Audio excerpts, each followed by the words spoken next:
काढ़ी के करे जवाजी, बेटी दिहनी काढ़ी के करे जवाजी, दहेजवा अब कलेब समझी जी।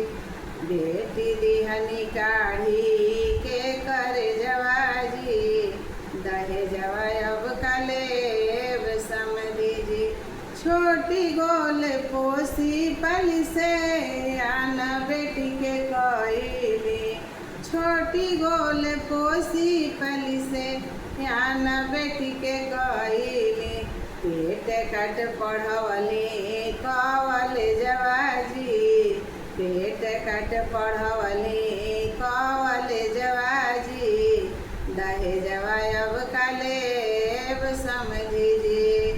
पेट कट पढ़वली कवले जवाजी, दहेजवा अब कलेब समझी जी।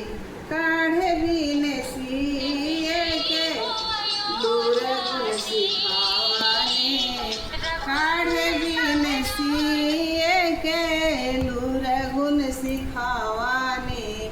पढ़े के भेजली कवले जवाजी, पढ़े के भेजली कवले जवाजी, दहेजवा अब कलेब समझी जी।